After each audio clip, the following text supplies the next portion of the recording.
All right, we've just started. We're going to be in Proverbs chapters 14 and 15 today.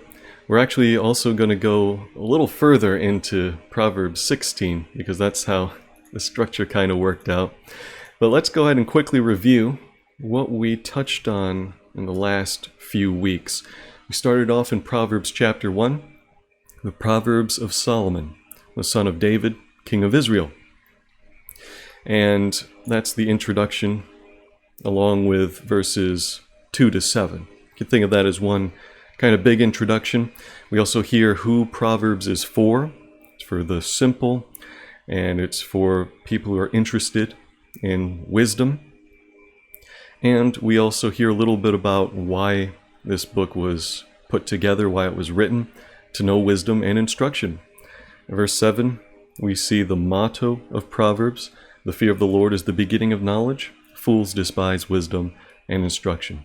That's the motto of Proverbs. It kind of rings throughout Proverbs, and you'll see it coming up here and there as well.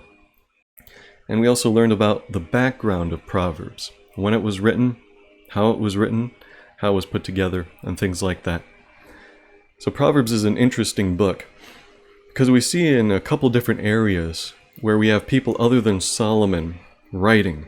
So for example, Proverbs chapter 1, verse 1, these also are Proverbs of Solomon, which the men of Hezekiah, king of Judah, transcribed. So apparently the men of Hezekiah have transcribed these Proverbs after chapter 25 and so on. And this means they copied it and put it together for this collection. We also see in other places, such as Proverbs chapter 30, verse 1, the words of Agur, the son of Jacob. And then in Proverbs chapter 31, verse 1, the words of King Lemuel, the oracle which his mother taught him. Now, this isn't speculative guessing and imaginations gone wild when I say that Proverbs has a couple different authors and Proverbs has some editors as well.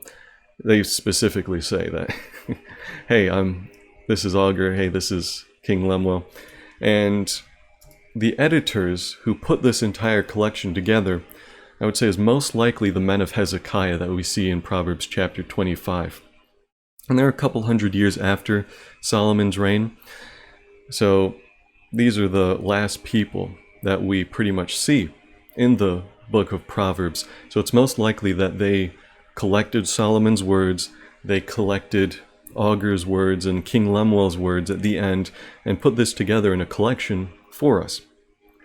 So that's how I would take that. And if so, if they were the last people who had a hand in the book of Proverbs, which we'd have no real reason to think otherwise, then we're looking at a date at around 700 BC for the book of Proverbs. So that's when King Hezekiah's reign and his men were running around. So the next question came up in our first study. Okay, why do we include Proverbs then in the Bible if it had different people? Like who's Agur and who's King Lemuel? Who are those people? Why should we include Proverbs in canon? The simple answer is, and we looked at this more in detail in our first two studies or so, but the simple answer is that Jesus affirmed the book of Proverbs because he affirmed the collection of books that Proverbs was an integral part of. And because Jesus affirmed that collection of books, we should affirm it as well. In the first century, there are three main collections in the Hebrew Bible. You had the Law of Moses, first 5 books of the Old Testament that we're familiar with. You had the prophets, things like Isaiah, Jeremiah, and books like all the little minor prophets as well, Haggai, Zechariah, and so on. And you also had the writings category. Psalms was the most prominent part of the writings category, such that if you could just say Psalms, you could also be referring to the entire category of writings, and Proverbs was also an integral part of that category. And Jesus affirmed all three of those. He quoted from all three of those categories as well. So that's why we include Proverbs. Very simple. All right, we start off with Proverbs chapter 1. We have the introduction, verses 1 to 7. And then we get into some warnings about wisdom, and we see wisdom personified, starting in verse 20 of chapter 1. This is going to be a major theme in the first few chapters, all the way up to chapter 9 or so, where we see wisdom personified. Chapter 2, wisdom brings security. Chapter 3, wisdom rewards. Chapter 4, father's instruction about things that the son should watch out for and give heed of. Chapter 5, we get some information about the adulteress, which is another major theme in this section. And the section that I'm talking about is chapters 1 to 9. This is the fatherly instruction section, where Solomon is taking a fatherly role as he instructs his son, which I believe is figurative and just kind of expression to include everyone who's reading the book of Proverbs, as we saw back in the introduction, where it was brought out very broadly and universally to anyone who would heed the words of wisdom and be interested in that and instruction. So that's the kind of theme that we're going for in chapters 1 to 9. You'll see a lot of, my son, beware of this. My son, take heed of this. My son, watch out for such and such. And chapter 7 goes back again to the adulteress. Chapter 8 is a big chapter on the personification of wisdom. And some people take this to actually mean we're talking about the Son of God when we talk about wisdom personified. And they get that from a verse in Corinthians, which says that Christ is the power and wisdom of God, as well as some verses in Proverbs chapter 8, starting at 22. The Lord possessed me at the beginning of his way, before his works of old. From everlasting I was established. When he established the heavens, I was there. When he set the boundary of the sea, and when he marked out the foundation of the earth, then I was beside him as a master workman. I was daily his delight, rejoicing always before him, rejoicing in the world, his earth, having my delight in the sons of men. So it is possible. I think there are a couple difficulties of making that connection there, that this is perhaps a prophecy of the Son of God, Jesus Christ, or an allusion to him. I think there are some difficulties with that, which we looked into before, but that's a genuine possibility that some scholars hold to, other scholars disagree, but those are the options for it, and you can look into it on your own if you'd like. So chapter 9 was wisdom's invitation, and also the woman of folly's invitation. Verses 1 to 6 start off with wisdom's invitation. She has built her house, hewn her 7 pillars. She's prepared everything. She's prepared the banquet. She's prepared the food. And now she's inviting everyone over. Whoever is naive, let him turn in here. To him who lacks understanding, come, eat of my food. Drink of the wine I've mixed. And verses 13 to 18 kind of contrast all of that, where we now see that the woman of folly has prepared her feast as well. And unfortunately, she's also inviting people to take part in folly. Verse 16, whoever is naive, let him turn in here. And to him who lacks understanding, she says, stolen water is sweet, but bread eaten in secret is pleasant. But he does not know that the dead are there, that her guests are in the depths of Sheol. Nothing you need to write down right now, Leo. We're just summarizing, but if you think something's interesting, you can write it down to look into it later. So then chapters 10 all the way up to 22, 24, however you want to make that divide. This is the section where we get into a lot of small, short, pithy sayings. This is what we usually think of as Proverbs being. Kind of a short, pithy saying. It kind of stands on its own, and you can just look at it by itself. But chapters 1 to 9 are more of a longer discourse material, which is a lot easier to organize. But this is, we're getting into some difficult stuff. But the major theme that we're looking at is just contrasting the righteous and the wicked. And we continue that theme all the way up to Proverbs chapters 14 and 15, which we'll be looking at today. All right. So does anyone want to read? I set up the Bible Study React channel. If you want to be called on specifically to read. But first of all, let's look at the first 3 verses, and any volunteer to read that. You can also react in the channel. I think I can read this time. I'm not busy. Go ahead, Matt. Alright. I was born for this, I prepared for this. Okay, verses 1 to 3. The wise woman builds her house, but the foolish tears it down with her own hand. He who walks in his uprightness fears the Lord, but he who is devious in his ways despises him. In the mouth of the foolish is a rod for his back, but the lips of the wise will protect them. Wonderful. So that's the first 3 verses of chapter 14. And while you're thinking about that, the wise woman building her house, and so on, it, kind of calls back to chapter 9. And that's why I mentioned chapter 9 in a little more detail, where wisdom is doing stuff. And there's a big similarity in language between the wise woman builds her house and the first part of verse 1 in chapter 9. So perhaps he's calling back to that section. So while we're going through that, if you've been here for last week, you'll be familiar with all the different collections that we looked at. And with all of those collections, I hope to bring them back to your mind again, back to your recollection, all the collections.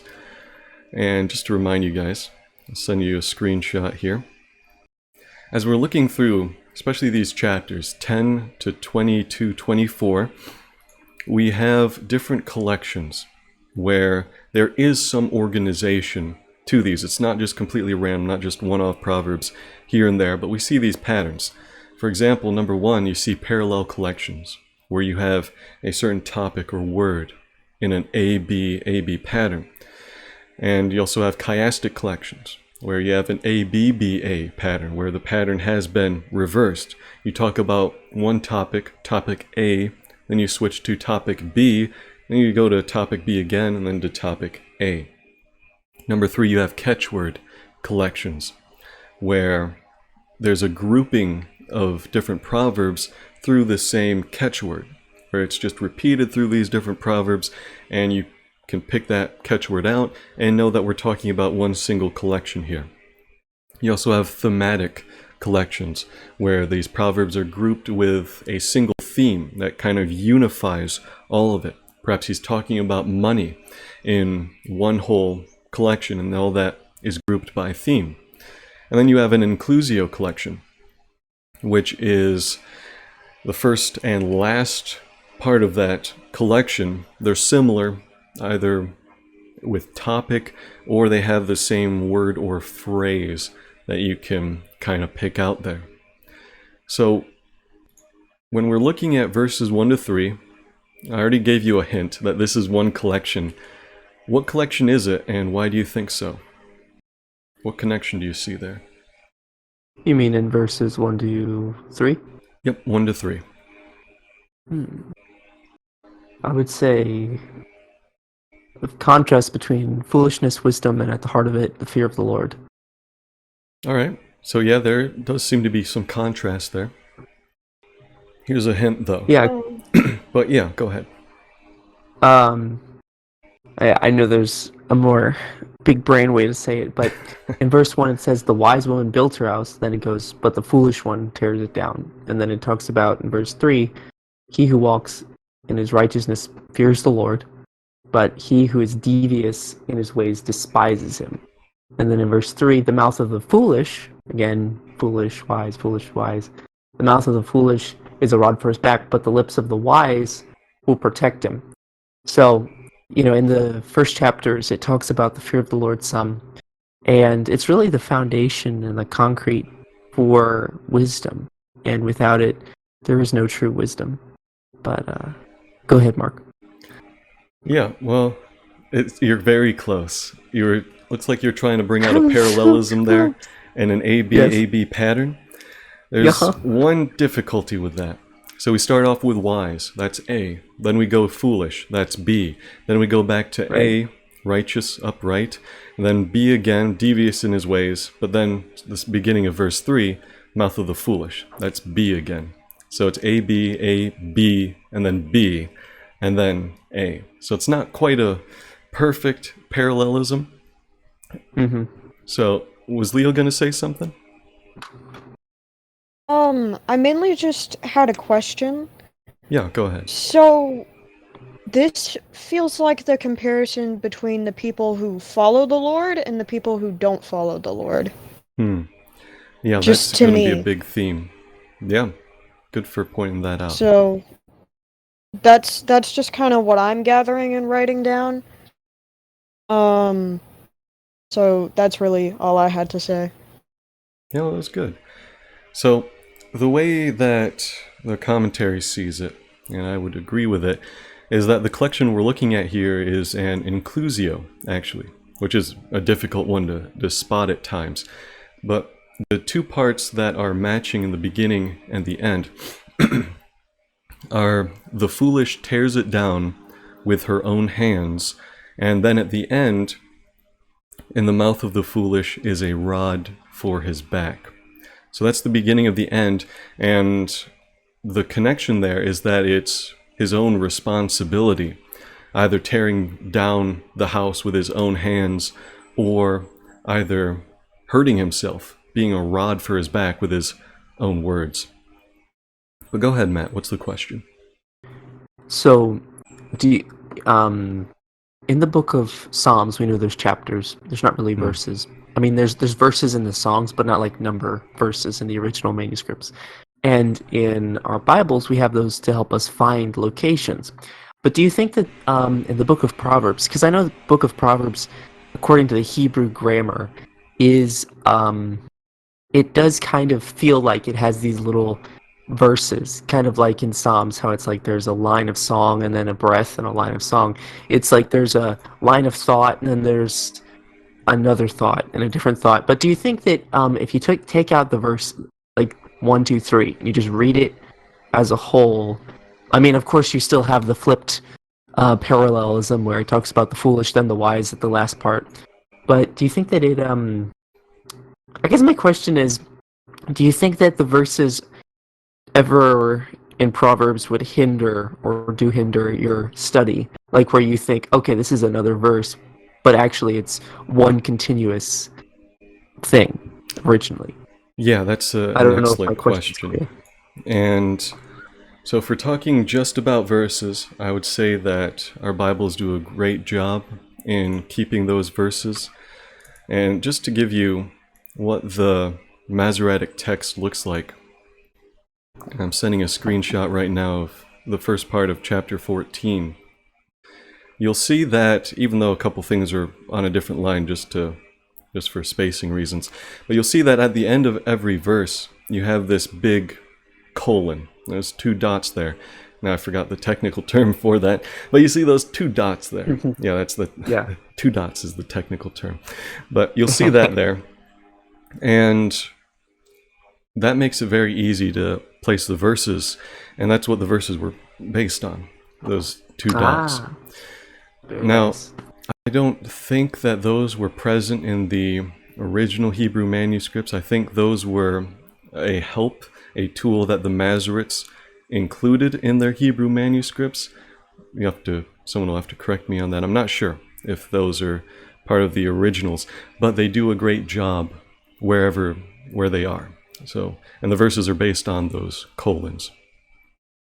Oh, okay. So you also even if you didn't have the colons, you would be able to tell where the verses should split up. You'll also be able to tell where the different cola are. If you remember last week, we learned about cola, and the singular for cola is colon, and a colon is just a single line in Hebrew poetry or wisdom literature. So you just have a single line, and you'll be able to tell where that line starts, where that line ends, and where the next one begins. So you'd be able to tell. And I think that our translations have done a great job in putting all that together. The chapters could be a bit better, though, and that's actually why we're moving into a little bit of chapter 16, because I think it was prematurely cut off. But as far as the verses go, you're fine. Okay. Very good. All right, let's keep going. And now I'm going to bring out the structural diagram for you guys, like we looked at before, which had all the different collections. So if you open up that diagram, you probably have to zoom in. I know it's a very big image. But if you open up that diagram and zoom all the way in at the top, you'll see that I have those first 3 verses kind of set apart, and I have labeled it as an inclusio because it's bookended by that same thought of that personal responsibility of the foolish person. And after that, verse 4, we have a single bicolon. And there really wasn't anywhere to put this according to the commentary. I don't think there was either, so it just kind of stands by itself, and that's fine. That's what Proverbs do. They can stand by themselves. They can also be in collections. And verses 5 to 7, we have a thematic collection. And while we're reading that, I want you to think about what the theme is for 5 to 7. So let's see if anyone else has reacted to the Bible Study React channel. So Dogman has. Dogman, could you read verses 4 to 7? Sure. All right, I'll read from the NASB 1995.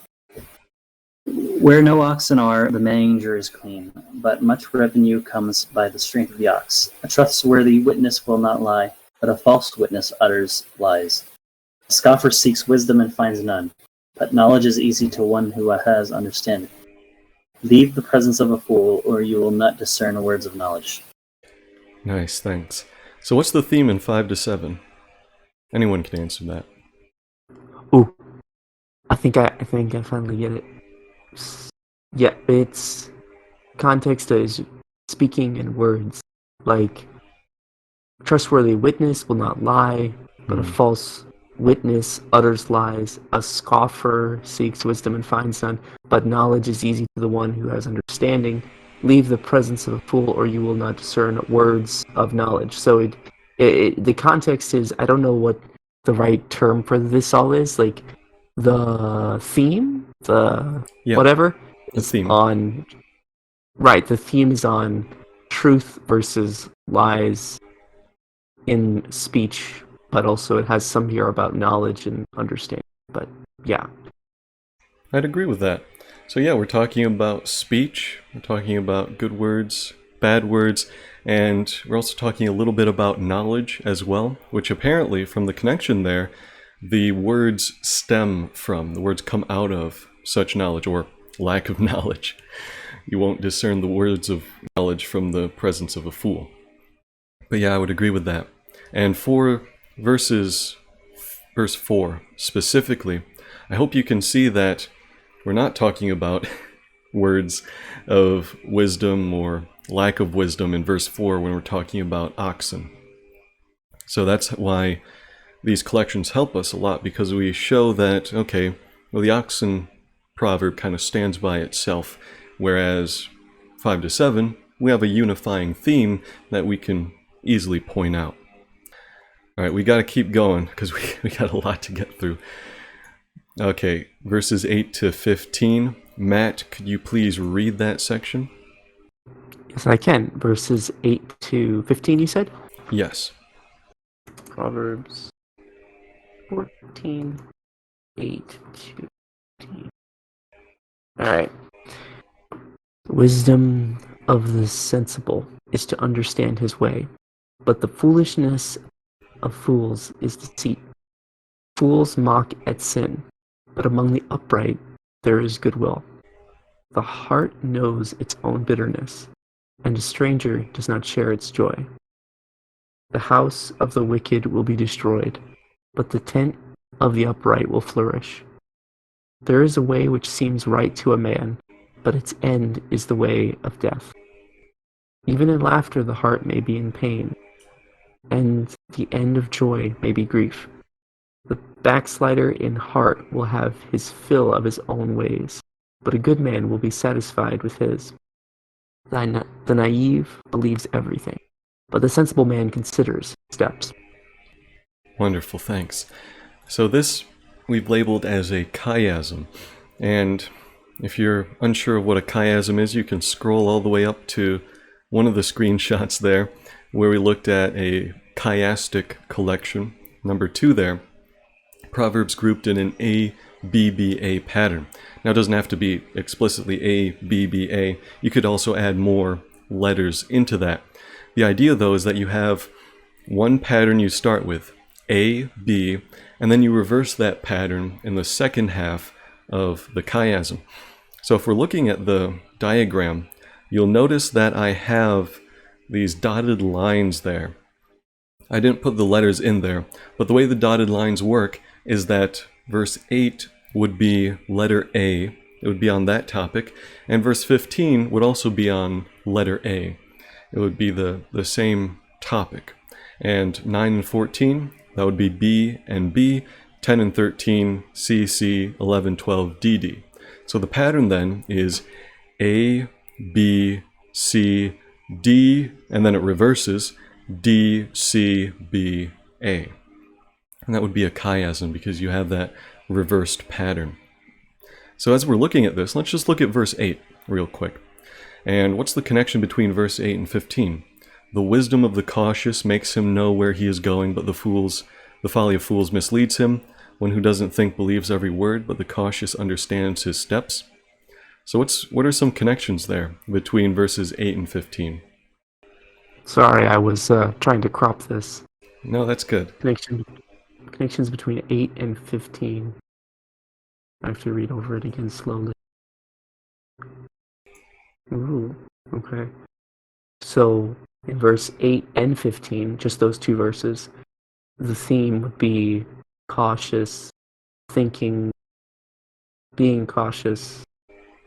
So, the wisdom of the cautious makes him know where he is going, but the folly of fools misleads them. And then because that was verse 8. Then verse 15 is, one who doesn't think believes every word, but the cautious understand his steps. So, wisdom, being cautious, going the right way, wise, verse 15, wise, being cautious, understanding his steps. The cautious understands his steps. And then the fool, one who doesn't think believes every word, folly of fools misleads them. So, yes, I think that the theme would be being considerate, and slow to act or speak, and slow to believe anything that's said to you, being considering and cautious in that sense, being wise. Yeah, I agree with those things. I'd also say that we're going places in these two verses. Yes. Cautious makes him know where he's going, but fools, they mislead. And verse 15, one doesn't think, but the cautious understands his steps. So we're going places in these two verses. And then you'll notice that when we get to 9 and 14, we're no longer talking about going places anymore. We shift to a different topic, which is topic B in our chiasm. Now, just for time's sake, I'll let you figure out the rest on your own time if you'd like, but look for those connections. 9:14, 10:13, 11:12. What are some similar topics that they talk about such that we can structure all of this in a chiastic pattern? And a chiasm is also known as a stair-step pattern, or a ziggurat, or a pyramid kind of pattern. And you can see that the way I've kind of offset each of those stairs, you can see that pattern where you're just kind of walking up those stairs or walking down the stairs. All right, 16 to 17. We'll keep going here. If you want to read, so we have more than 2 people, just go to the Bible Study React channel and send your React message there. But 16 to 17, Dogman, could you please read those verses? Hello? Yes. Sure. Again from the NASB, a wise man is cautious and turns away from evil, but a fool is arrogant and careless. A quick-tempered man acts foolishly, and a man of evil devices is hated. All right. So our commentary has labeled this as a chiasm and also thematic. My quick conclusion on that is that I would probably disagree that it's a chiasm. To get the chiasm, he has to go to the Greek translation, which is the Septuagint, The Septuagint is also known as the LXX. It's the Greek translation of the Hebrew scriptures. And, it does carry some weight and authority because Jesus read from it and quoted from it. A lot of the New Testament writers did so. He also used the Hebrew scriptures a lot. But the LXX was an option for them. But you can only get a chiasm through the Septuagint in a slightly different translation of the last line there in verse 17, which, it's kind of iffy. So I think it's best to stay, pretty careful and just say that we're looking at a common theme here. So what is the common theme? What do you guys think? Or if you see a different connection there.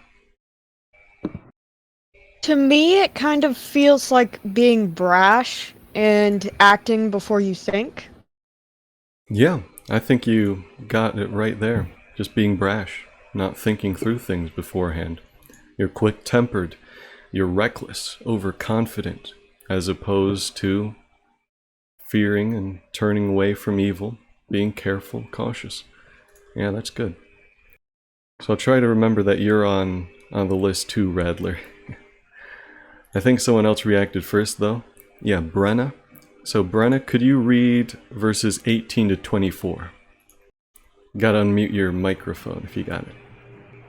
Yeah, I was just letting my family know I was going to be loud for a moment. Okay.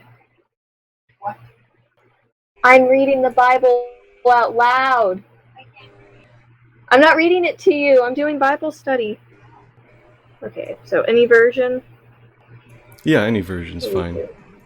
Okay, I've got the New King James up right now. Pardon, but which chapters are we doing? We're in chapter 14 right now. Oh, sorry, I meant the verses. Oh, verses 18 to 24. Thank you. The simple inherit folly, but the prudent are crowned with knowledge. The evil will bow before the good, and the wicked at the gates of the righteous. Oh, through 24, sorry. The naive inherit foolishness, but the sensible are crowded with knowledge. The evil will bow down before the good, and the wicked at the gates of the righteous. The poor is hated even by his neighbor, but those who love the rich are many. He who despises his neighbor sins, but happy is he who is gracious to the poor. Will there not go astray who devise evil? But kindness and truth will be to those who devise good. In all labor there is profit, but mere talk leads only to poverty. The crown of the wise is their riches, but the folly of fools is foolishness. Perfect. And translations bring this out very well, but I've labeled this as an inclusio. What's one word between verses 18 and 24 that make this an inclusio? One word. It doesn't say rich in verse 18. There's a different word, though. This might be too simple a question. Same word between verses 18 and 24. Yes, it's crown. It's crown. And Hebrew's a little different, slightly different words here, but the same concept. English translations do bring it out a little stronger, the inclusio. Cautious are crowned with knowledge. Verse 24, the crown of the wise is their riches. And that tells us that we're looking at an inclusio here, which is these two bookends at the start and the end of this collection. So we know that we can look at this as one whole collection and interpret it like that. He can give you your prize. So I've been having some difficulty wanting to get deeper in Proverbs, but also wanting to get through a lot of Proverbs at the same time. We're doing whole chapters. So I was thinking, how about we just choose one collection to kind of dive a little deeper into? And I've chosen verses 18 to 24 to do that. So just to show you a little bit about what an interpretation of this might look like when you have the entire collection in mind, I'll just go through it verse by verse. So this is what an interpretation might look like if you know the collection as a whole, and you're using that to help guide your interpretation. So verse 18, thoughtless people inherit folly, but the cautious are crowned with knowledge. So we see a contrast here where people who are thoughtless are inheriting folly. They're being foolish. But the cautious people, they're the ones who are crowned with knowledge. That's the result of their cautiousness. They are adorned with knowledge. Verse 19, the evil bow down before the good, and the wicked at the gates of the righteous.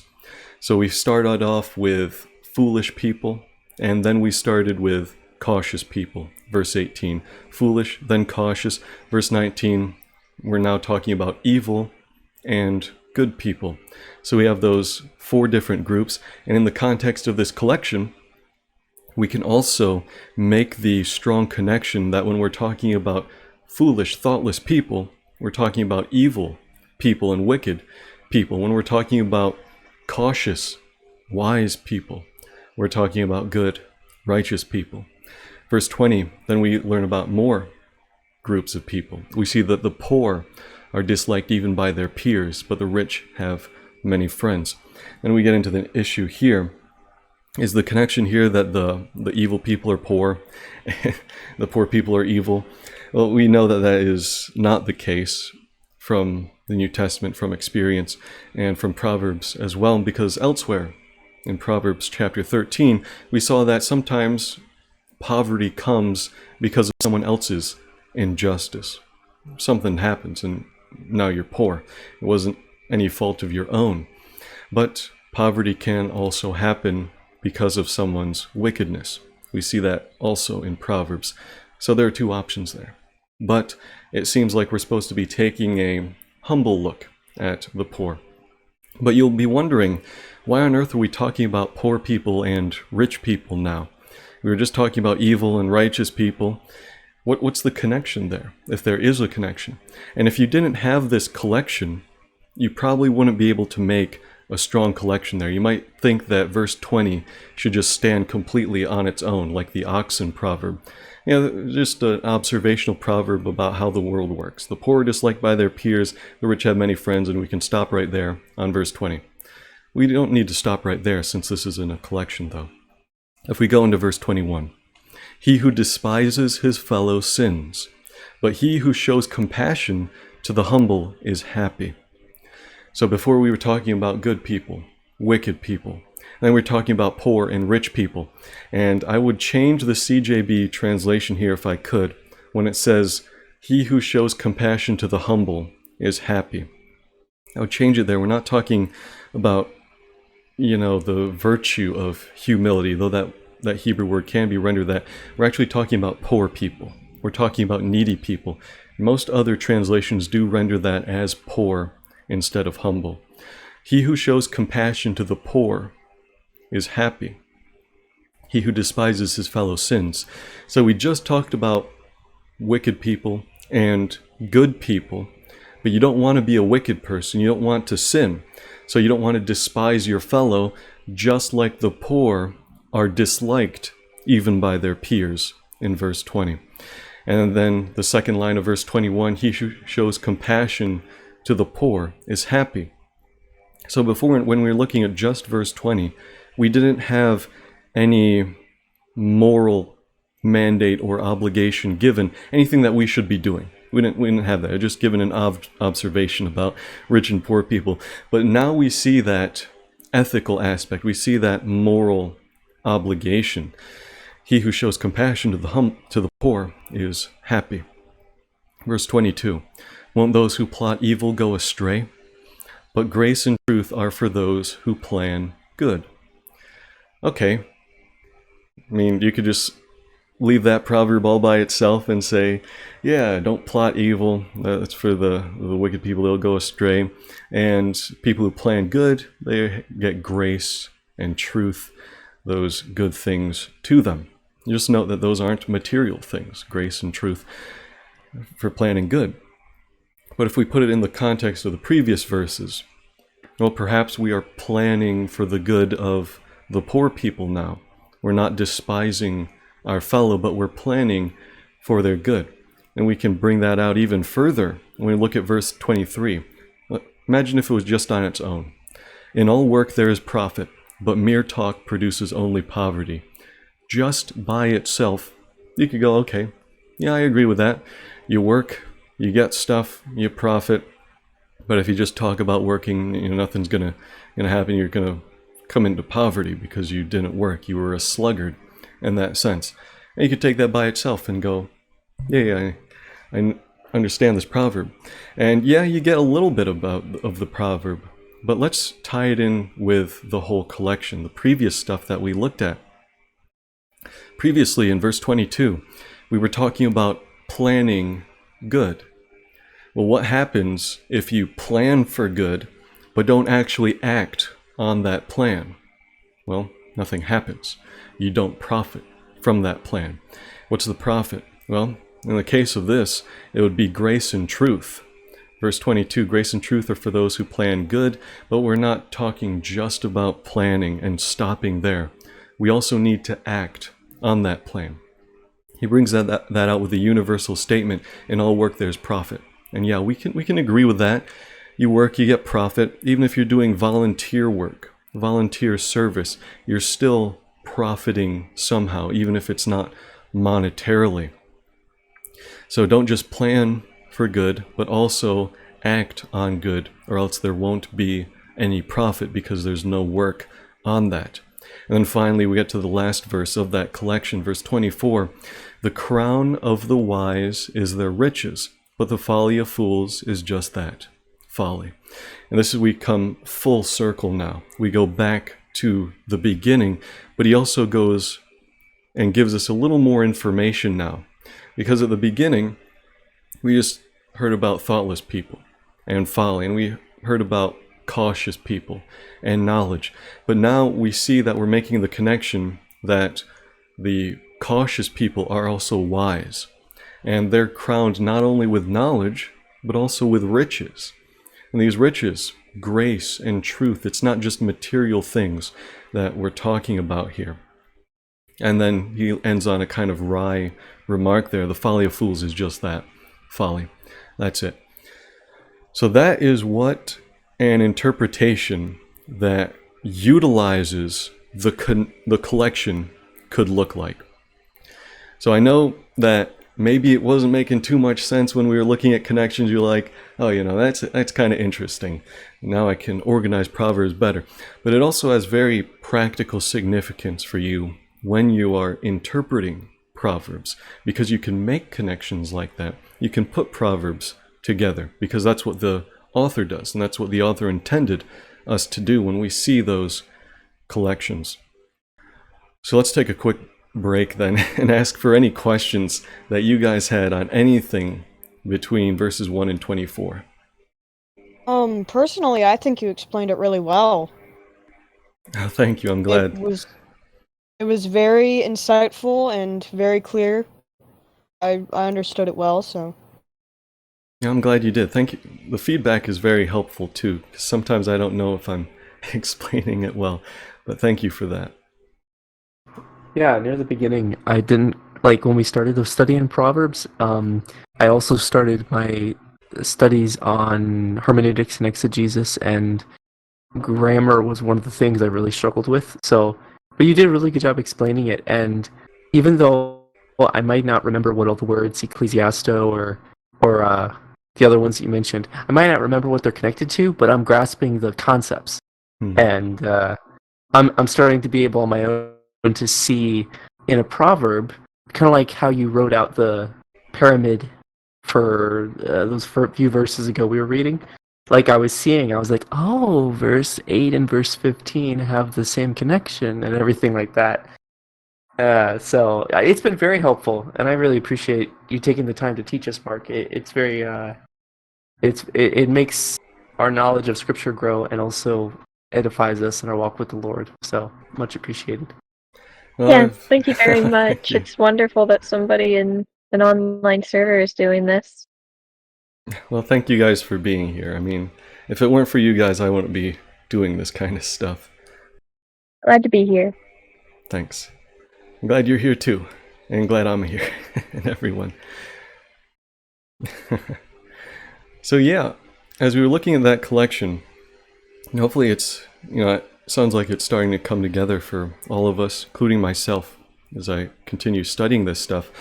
But it brings to mind, just when I think about other places and other books that people have a difficult time understanding, such as if you're a middle schooler or a high schooler and you're set to learn Shakespeare and you're reading Shakespeare. It doesn't make much sense, maybe. You don't see the connections, you don't see the poetry in Shakespeare. It might be boring to you, might be confusing, you might be making the wrong connections. For example, if we thought that all of chapter 14 was one entire collection, and then we started trying to tie in, what does being crowned with riches have to do with oxen in verse 4? I'm just making wrong connections there because it's not part of the same collection. And I see an analogy in people learning Shakespeare. But the more you learn and the more you see the structure in Proverbs, it'll start making a lot more sense. And I hope that is what is happening and what will continue to happen as we keep learning all this, and that we'll be able to see all the connections, even the subtle ones, the ones that are so high up in poetry, so subtle, so complex, so beautiful, that we can understand Proverbs even more and see what the author intended us to see. But we got to keep going, because we haven't even got to chapter 15. But don't worry, chapter 15 will be pretty quick. It'll be mostly just reading. But we get into verse 25 now with a bicolon.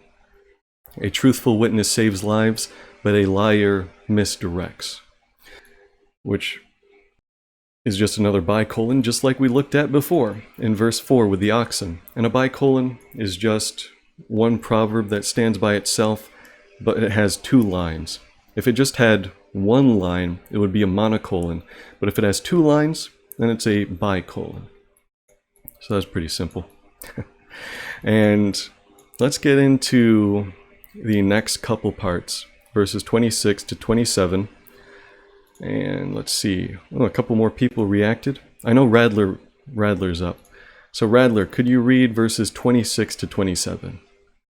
In the fear of Yahweh there is confidence of strength, and for his children there will be refuge. The fear of Yahweh is a fountain of life, in order to turn from the snares of death. Yeah, and as before in Matt's prayer, we see some more about the fear of the Lord, which is a theme in this chapter. And specifically, it's a strong theme, these two verses right here.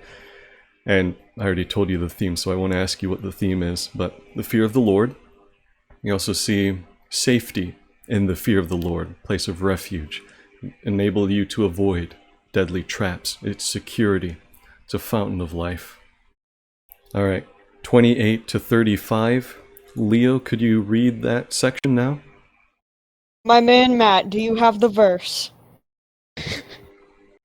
Because I don't. Yeah. Oh, which verse we talk about, Mark? 28 to 35, chapter 14. Yes, I do. What? 28 to 25. Wait. Wait, sorry. What'd you say again? 35. 35. That's why it went wrong. It's not going to forgive me for that, is it? There we go.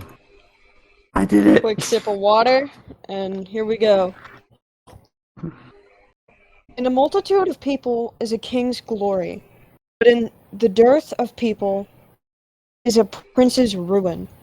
He who is slow to anger has great understanding, but he who is quick-tempered exalts folly. A tranquil heart is life to the body. Passion is rottenness to the bones. He who oppresses the poor taunts his maker, but he who is gracious to the needy honors him. The wicked is thrust down by his wrongdoing, but the righteous has a refuge when he dies. Wisdom rests in the heart of one who has understanding, but in the hearts of fools it is made known. Righteousness exalts a nation, but sin is a disgrace to any people. The king's favor is toward a servant who acts wisely, but his anger is toward him who acts shamefully. Wonderful. So we're now kind of bringing out the scope of things. Before we were talking about maybe individuals, maybe groups of people, maybe societies. Now we're talking about entire nations and kings. So I've labeled this as an inclusio. You might see a different, or at least another, collection type here. But why is this an inclusio? Yeah, because it talks about the king. Go ahead, Matt. Oh, okay. No. I was just going to extend our Bible study substantially by asking a question. In our free time, I would want to ask for some sort of cheat sheet that kind of has a simple explanation of all these words, ecclesio and all that, because I can't keep track of or remember just yet what they all mean in layman's terms. Yeah, that's fair. Like I said, I'm learning the concepts, but I have to actually remember which one means which. So, what's that channel? I just link you to that. Oh, that's what that was. Okay, thank you. Yeah, so you guys might want to save that to your desktop or wherever. That's just a screenshot from Dwayne Garrett's commentary on Proverbs. It's from the New American Commentary series, if you want to know what the source for that was. So yeah, we're talking about a king in verses 28 and 35. Is there something else that we could make a kind of stronger connection with? No, I just read it, but I immediately forgot. Oh, that's alright, Leo. I have kind of a memory thing, so I'll have to read it again. 1 second. That's okay, yeah. Just keep looking at it. I will say that you could make the inclusio just on the word king. You could just see that and make an inclusio there. Another slight addition to that, though, is that in verse 28 we're talking about a king having many subjects. And verse 35, we also see a king shows favor to a servant. So he's got subjects in verse 28, but he's also got a servant and servants. He also has other servants in the second line there in verse 35. So that would be kind of the fuller inclusio that you could make there. But let's get to the last chapter now. And we're not going to get into much detail with this. We're just mostly going to read it. If you look at the structural diagram, I have two gigantic lines because these collections are very big. And the collection is called, as far as what Dwayne Garrett labels it, he calls it an A-B envelope. And that's because we start off with collection A in verses 1 all the way to verse 17 in chapter 15. And then we get into verses 18 all the way to chapter 16, verse 8, with collection B in the envelope. And I'll bring up a short screenshot of that. But if you look at this other screenshot that I sent in the channel linkage, that's the diagram, Matt.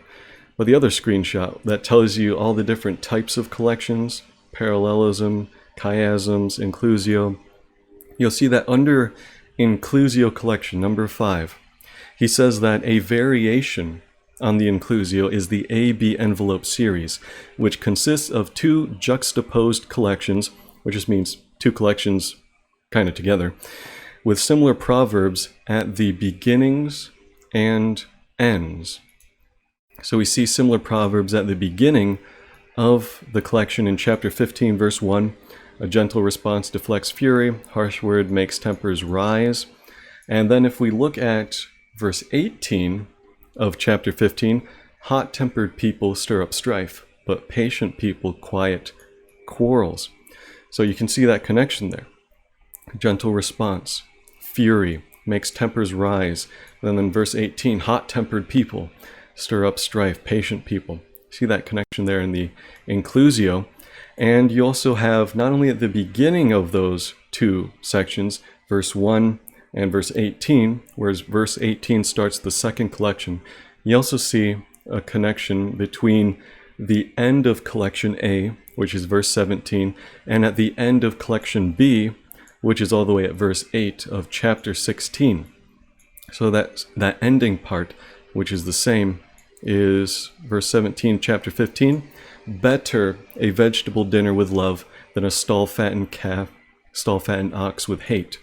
So it's a better proverb. Better is this than that. And then if you look at chapter 16, verse 8, better a little righteousness than a huge income with injustice. So another better proverb. And that's why I said that sometimes the chapters aren't all that good, because you'll see that chapter 16 just kind of breaks this whole collection in half when we should be looking at it as collection B as a whole. So just ignore the chapter 16 marker there. So those are the two collections we're looking at.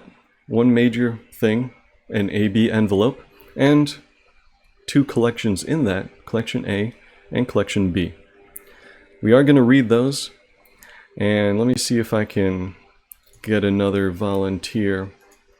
So Leo just read, and we could have Dogman read collection A, which is verses 1 to 17 of chapter 15. Whenever you're ready, Dogman.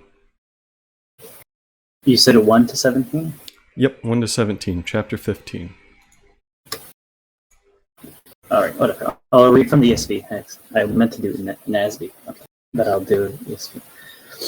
A soft answer turns away wrath, but a harsh word stirs up anger. The tongue of the wise commends knowledge, but the mouths of fools pour out folly. The eyes of the Lord are in every place, keeping watch on the evil and the good. A gentle tongue is a tree of life, but perverseness in it breaks the spirit. A fool despises his father's instruction, but whoever heeds reproof is prudent. In the house of the righteous there is much treasure, but trouble befalls the income of the wicked. The lips of the wise spread knowledge, not so the hearts of fools. The sacrifice of the wicked is an abomination to the Lord, but the prayer of the upright is acceptable to him. The way of the wicked is an abomination to the Lord, but he loves him who pursues righteousness. There is severe discipline for him who forsakes the way. Whoever hates reproof will die. Sheol and Abaddon lie open before the Lord. How much more the hearts of the children of man? A scoffer does not like to be reproved. He will not go to the wise. A glad heart makes a cheerful face, but by sorrow of heart the spirit is crushed. The heart of him who has understanding seeks knowledge, but the mouths of fools feed on folly. All of the days of the afflicted are evil, but the cheerful of heart has a continual feast. Better is a little with the fear of the Lord than great treasure and trouble with it. Better is a dinner of herbs where love is than a fattened ox and hatred with it. Wonderful. So that's the first collection, collection A. And we know that is the case because we already looked at those beginnings and ends, but there are also other connections that are very close. So I sent you another screenshot, and this is just a chart that shows you some other very close connections. So for example, verse 15:1, 15:18, we already looked at that. And number 2, 15:2 to 4, we have the chiasm with the use of tongue and divine retribution. And in verses 24 to 27, it's another chiasm, but now we're talking about life and death, but still divine retribution. So you'll see a lot of those connections in this AB envelope. And that's just a chart that has them kind of laid out for you. That makes it easy to see. You can refer to that chart and look at it if you'd like as we read envelope B.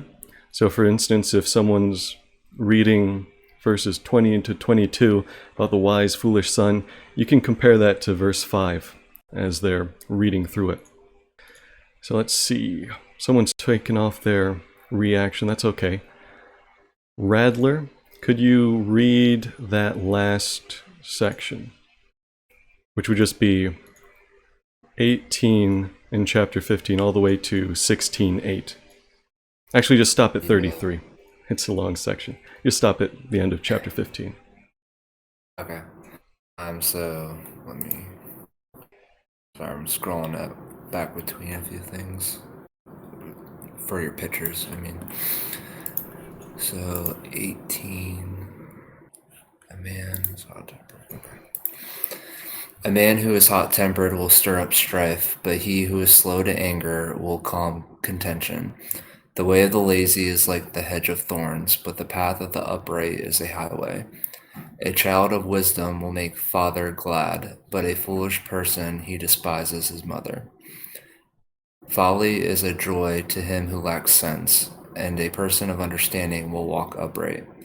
Plans go wrong when there is no counsel, but with many advisers it will succeed.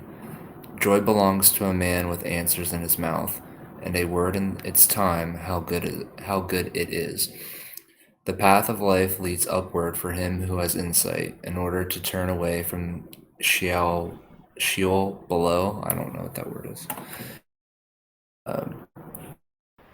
24. Sheol.